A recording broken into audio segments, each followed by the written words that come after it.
Hola amigos y bienvenidos una vez más a este estudio bíblico. Cogen un vasito de agua, espero que tengan su Biblia cerca, porque hoy vamos a estudiar un tema que realmente ha de tocar nuestro corazón. Se titula Sed pues perfectos y hay muchas interpretaciones acerca de este versículo encontrado tanto en Mateo 5 como en Lucas 6. Y creo que muchos de las actitudes que se utiliza sobre este versículo no solo son erróneas, sino que al mismo tiempo quieren negar una realidad bíblica, un concepto que realmente el Señor quiere entregar a sus hijos. Vamos a encontrarlo en el libro de Mateo, capítulo 5, justo al final del capítulo. En el versículo 48 del capítulo 5 de Mateo, si tienen sus Biblias con ustedes allá en la casa. Mateo 5, versículo 48, la Biblia nos dice lo siguiente: Sed pues perfectos, como vuestro Padre Celestial es perfecto.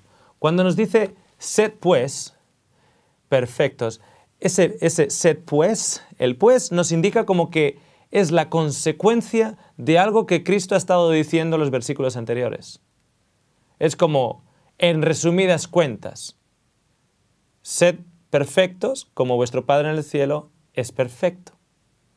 O sea, por eso dice sed pues, en resumidas cuentas. En otras palabras, hay un contexto que siempre ha de ser tenido en consideración a la hora de leer cualquier versículo de la Biblia, cualquier historia de la Biblia. Hay que ver e investigar en qué contexto este versículo está encontrado. Cuando yo escucho a gente hablar del perfeccionismo bíblico, de que tenemos que ser personas perfectas, porque la Biblia dice que hay que ser perfecto. Claro, ¿a qué se refiere la Biblia? ¿Cuál es el concepto? ¿Cuál es el en resumidas cuentas? ¿Qué es aquello que Cristo hablaba antes de resumirlo todo en sed pues perfectos? Se trataba él trataba de decir que nunca vamos a decir la palabra incorrecta, o que nunca vamos a tener que caer en la tentación, o que nunca vamos a comer lo equivocado, o sentirnos deprimidos, o sentirnos agotados, o sentirnos dudosos. Hay una batalla que es una batalla diaria en la que tanto tú como yo estamos embarcados. Es una batalla de lucha, es una batalla de pelea, es una batalla en la cual Cristo alza sus brazos e intercede por su pueblo. Y hay veces que el ejército enemigo parecería como que nos están ganando y nos golpean, y luego nos levantamos y golpeamos de vuelta. ¿Cuál es el concepto, en resumidas cuentas, de sed pues perfectos, como vuestro Padre en el cielo es perfecto? Bueno, tenemos que mirar el contexto.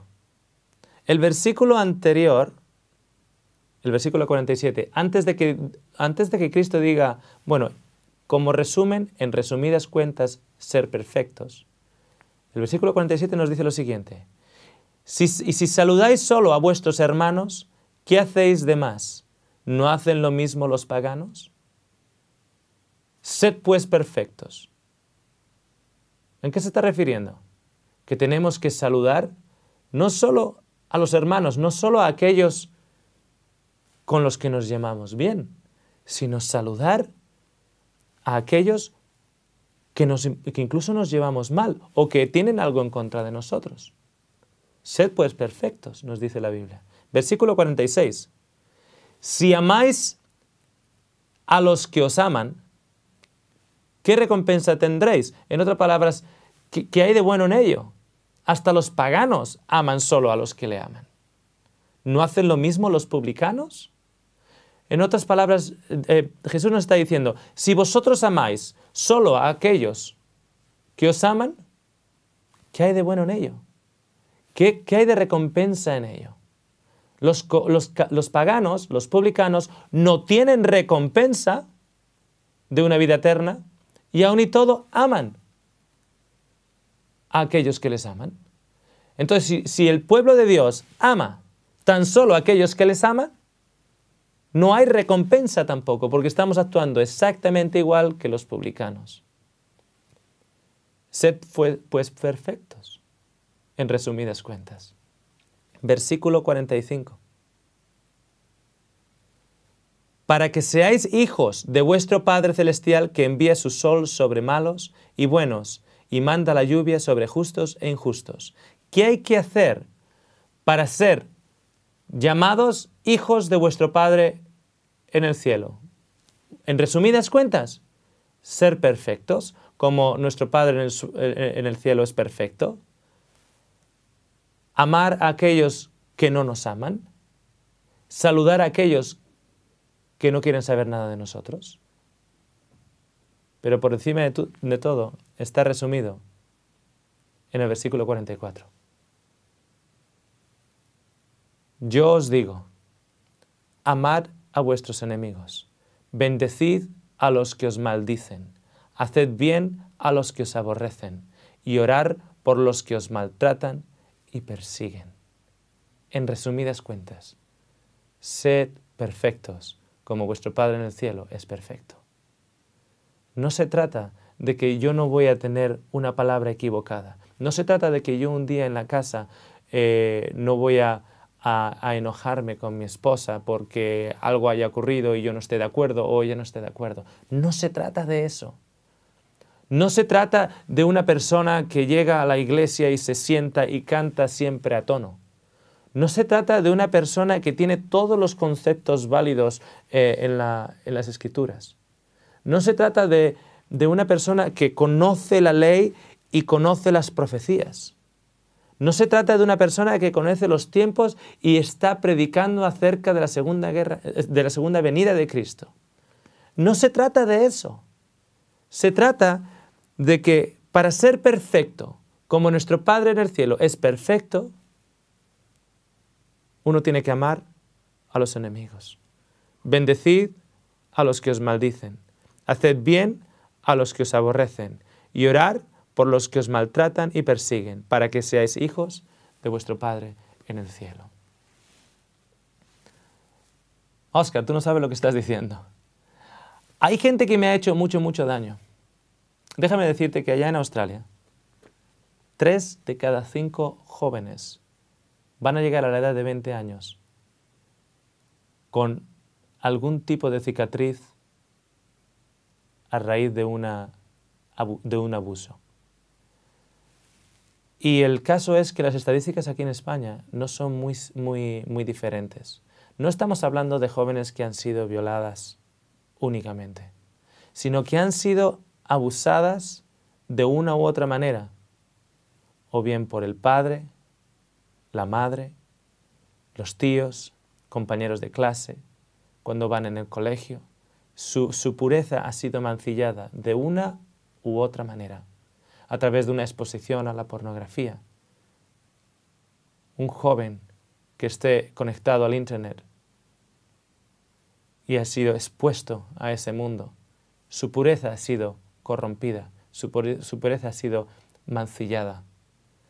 3 de cada 5 jóvenes, mujeres, en Australia llegan a la edad de 20 años con algún tipo de cicatriz debido a un abuso, tanto físico, mental o emocional, por parte del hombre o por parte de otras mujeres.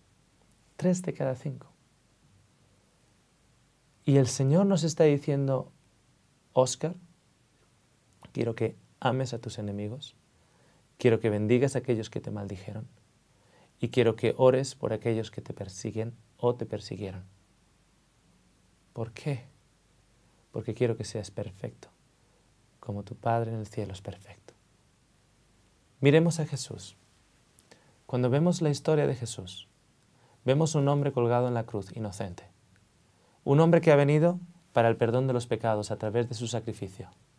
Cuando tú aceptas a Cristo, la muerte que te corresponde a ti, Él la lleva si tú la aceptas.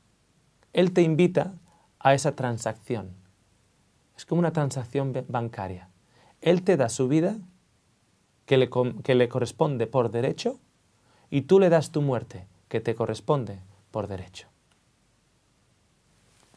En esa transacción, Él te da la vida eterna y Él se llevó tu muerte. Cuando nosotros vemos a Cristo en la cruz, vemos a un hombre mancillado, un hombre que ha sido perseguido desde la infancia, un hombre que ha sido repudiado, escupido, maltratado. Pero no quiero que vean lo físico únicamente. Hubo una película acerca de la crucifixión años atrás y se centraba en lo físico. Y cuando nosotros miramos lo físico no podemos realmente entender la dimensión espiritual del conflicto que existía en ese momento. Cristo bajó para cargar sobre sí los pecados de todo el mundo. Nadie que haya sido torturado en el mundo por una idea política o por una idea religiosa o por una nueva filosofía o por una revolución. Nadie, por mucho que esas torturas hayan sido terribles y hayan sido extendidas por un tiempo más largo que el tiempo en que Cristo fue llevado a la cruz y en la cruz misma, no ha habido ninguna persona que haya sufrido lo que Cristo ha sufrido, puesto que Cristo vino acá para cargar con tu pecado, con mi pecado y con el pecado de todo el mundo. Y está ahí arriba, y aquellos por los cuales Él ha venido a salvar, todavía le están enviando insultos, le están enviando todo tipo de acusaciones y mancillaciones verbales. Y Él está allá. Y el enemigo de almas le dice y le susurra a su oído: no vale la pena. Has dejado el cielo para ofrecer tu vida santa y ponerla como transacción para la vida de ellos. Y ellos, que son los beneficiarios de tu vida, fíjate cómo te están tratando. Han sido tus enemigos. Te han mancillado y maldecido. Te han perseguido. Te han crucificado. ¿Tú qué dices, Jesús? Y allá en la cruz, Jesús dijo: Padre, perdónalos, porque no saben lo que hacen. Si hay alguien en este mundo que tenía razón suficiente para desconectarse con sus enemigos y odiarles, esa persona era Cristo. Pero el caso es lo siguiente: si Cristo nos hubiese odiado desde esa cruz, hubiese dejado de ser el Hijo de Dios. Porque nos dice aquí que cuando nosotros amamos a nuestros enemigos, bendecimos a los que nos maldicen y aborrecen, y oramos por los que nos maltratan y persiguen, nos dice, para que seáis hijos de vuestro Padre Celestial. Y hasta el último momento, Satanás trató de desconectar a Cristo del Padre. Y desconectando al Cristo del Padre, desconectaba al Cristo, desconectaba a la raza humana de la esperanza de la salvación. En ese momento Cristo miró no solo a aquellos que le rodeaban, sino te miró a ti. Y también por ti murió. Y miró 2000 años por delante. Y todos aquellos que por fe creyeron en su venida en el pasado. Y cuando Él murió, murió sin pecado en Él. Si hubiese odiado, si hubiese entretenido el pensamiento del pecado en Él, el pensamiento del odio, del rencor en Él, en ese momento Cristo hubiese muerto con pecado. Y la manera en la cual Él canalizó ese pecado fue a través del perdón. Por eso que cuando nosotros perdonamos a aquellos que nos han ofendido, a aquellos que nos han hecho daño, aquellos que nos han perseguido, aquellos de los que hablan detrás de nuestras espaldas, aquellos que no nos entienden, al padre que me abusó, o a la madre que me maltrató, o al tío que me robó el dinero, o al amigo que me metí de socio en una tienda y me engañó, o al ladrón que entró en mi casa y me robó el portátil, o aquel que me golpeó o me rayó el coche y nunca dejó su número de teléfono, o la madre que renegó de sus hijos, o la persona huérfana que es maltratada en las calles, sea quien sea. Cuando nosotros tenemos un rencor, no nos damos cuenta que tenemos pecado en nosotros. Y Dios nos dice, hijos míos, para ser hijos míos, quiero que seáis perfectos, como Cristo en la cruz fue perfecto. No dejéis que ese pecado esté dentro, canalizarlo hacia Cristo. Ese pecado va en Cristo y ustedes amar a vuestros enemigos. El caso es el siguiente, amigos. Cuando nosotros entendemos que no somos pequeños pecadores, que cada uno de nosotros somos grandes pecadores, que cada uno de nosotros, cuando aceptamos a Cristo, hemos sido perdonados grandemente y que su amor es grande para nosotros, es la única manera de poder perdonar a otros. Si usted tiene problemas para perdonar, es porque tal vez usted está teniendo problemas para ver de qué manera Cristo le ha perdonado a usted. De qué manera Cristo ha puesto sobre él mismo el pecado de usted. Pecado no es algo que usted haga mal o una tentación a la que ha caído únicamente. Eso, claro, es pecado, pero no es la única definición del pecado. La Biblia nos dice en 1 de Juan 3 que el pecado nos lleva a la muerte. El pago del pecado es muerte. Y Dios nos quiere dar vida. Entonces, si nos quiere dar vida, nos quiere quitar el pecado de dentro. A veces nos creemos que el pecado es simplemente un grupo de formas, un estilo de vida. Pero va más allá de lo superficial, va más allá de aquello que podemos hacer.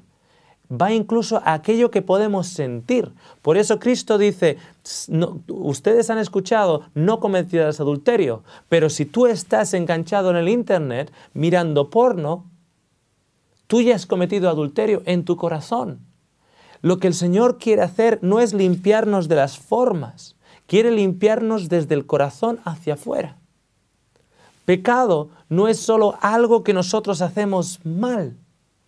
Es algo que ha sido perpetrado en contra de nosotros y como consecuencia de ello, nosotros tenemos dentro de nuestros corazones ahora rencor, angustia, rabia, ira, apatía, porque la apatía es uno de los más peligrosos pecados. Yo suelo preguntar a la gente, ¿tú tienes algo en contra de alguien? Y me dicen, no.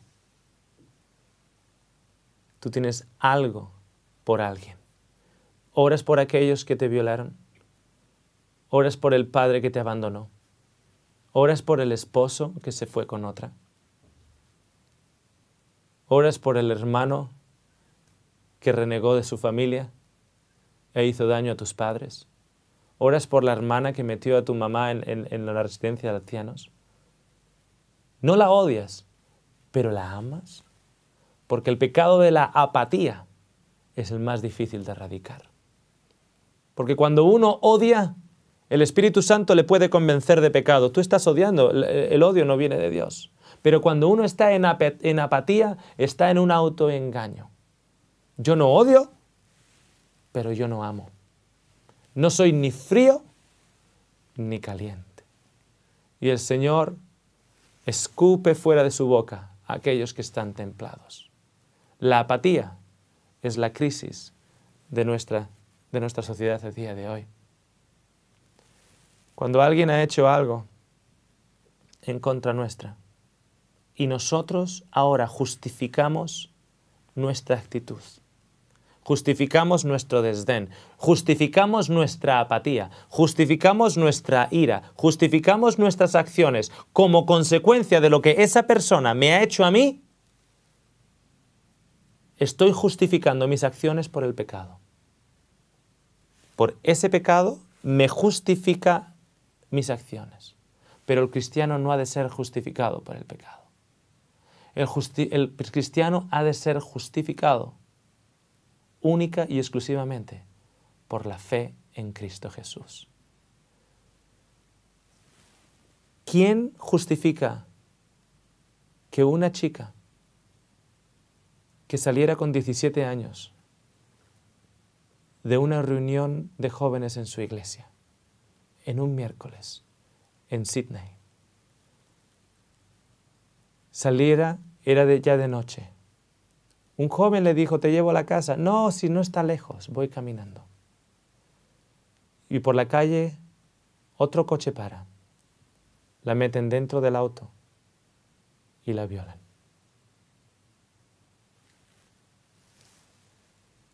Al violador lo coge la policía y lo meten en la cárcel. A ella, con 30 años, 13 años han pasado, está deprimida. No entiende cómo a ella le pudo pasar esto saliendo de la iglesia. Está totalmente deprimida. Y un día se levanta y es como que ya está cansada de estar deprimida, todas las ventanas cerradas, no quiere salir a ningún lado. El Señor le impresiona a que dé gracias cuando va a lavar los platos del desayuno. Y dice, gracias Señor por lavar los platos del desayuno, porque eso significa que tengo el estómago lleno. Luego, en las actividades del día, ella va dando las gracias. Gracias Señor porque tengo que barrer la casa, porque eso significa que me has dado un lugar donde resguardarme. Al día siguiente se siente mejor y empieza un proceso de dar gracias al Señor por todo. Dar gracias al Señor por todo. Y llega un momento en el cual se pone de rodillas y necesita que tiene que hablar con Dios, tiene que saldar cuentas. Y dice, Señor, lo que yo no entiendo es que yo saliendo de la iglesia, me pasará esto.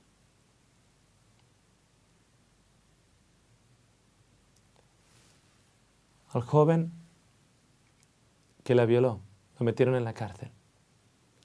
En la cárcel, una persona que solía ir a visitar, un cristiano solía ir a visitar la cárcel, a aquellos que estaban encerrados dentro, le dio el Evangelio.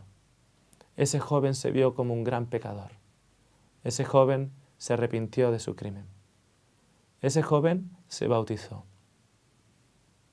Ese joven dio estudios por correspondencia y se convirtió en un obrero bíblico dentro de la cárcel. Cuando salió de la cárcel, hizo unos cuantos estudios más y se convirtió en un pastor cristiano. A través del ministerio y de su testimonio, mucha gente fue bautizada. Y cuando yo supe de la historia, dije, Señor, ¿cómo es posible? ¿Cómo es posible que tú puedas dar libertad y salvación al que ha perpetrado el crimen y la víctima está encarcelada bajo los barrotes de la depresión y del porqué? 30 años ella tenía, a los 17 ella fue violada. Y está enfrente de Dios, enfrente del trono de Dios, de rodillas en su sala de estar, orando y diciendo, yo no entiendo. No entiendo por qué esto fue para mí. Y cuando Dios le dijo, estás enojada conmigo realmente. No es a él al que tú no puedes perdonar. Es a mí. ¿Tú te crees que el enemigo he sido yo? ¿Te cuesta perdonarle a él? Porque al perdonarle a él, tienes otra pregunta. ¿Por qué Dios ha permitido esto? Perdona a tus enemigos, le dijo. Ella perdonó, lloró y perdonó. Y Dios le habla y le dice, ¿me tienes que perdonar a mí también? No, Padre, entiendo que no es culpa tuya. Tú estás aquí para salvarme. Tiempo después, en la misma sala, ella está de rodillas y delante de su Padre en el cielo le dice, papá, te doy las gracias por el día en que fui violada. Te doy las gracias porque a través de esa experiencia me he acercado más a ti. Y estoy ahora mucho más cerca que nunca en mi vida. Esa chica ahora trabaja ayudando a jóvenes que han pasado por la misma situación. Y les enseña a orar, les enseña a perdonar. Y les enseña que el Señor va a dar un nuevo cuerpo. Pero la nueva mente te la puede dar a ti ahora.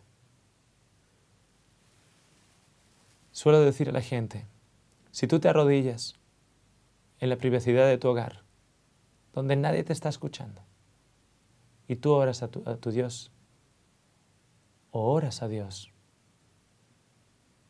algo va a pasar, algo va a cambiar en tu vida. Muchos de ustedes nunca se han arrodillado, nunca han tratado. Dicen que no hay Dios, dicen que Dios no existe, pero nunca se han metido en su habitación, se han puesto de rodillas y han dicho, ¿estás ahí? ¿O estoy haciendo el ridículo? ¿Estás ahí? Estoy dolido. Llevo un pecado en mí por aquello que otros pecaron en contra mío. Y Dios te dice, yo quiero que seas mi hijo y yo quiero que no lleves esas cargas. Yo he muerto en la cruz para llevar esas cargas. Para eso yo he venido, dice Cristo. Si tú me das esas cargas, ¿y cómo las pongo en ti? ¿Cómo pongo yo las cargas en Cristo? ¿Cómo pongo yo el odio, el rencor y la rabia en Cristo? Perdona a tus enemigos. Bendice a aquellos que te maldijeron. Ora por aquellos que te maltrataron y te persiguieron. Toda esa rabia, Cristo está ahí para llevarla sobre Él, para darte salvación y para librarte del pecado que habita en tantos de nosotros. Te invito a que trates en la privacidad de tu habitación, donde no hay nadie, donde nadie te escucha. Dios está ahí, esperándote. Nos vemos el próximo programa.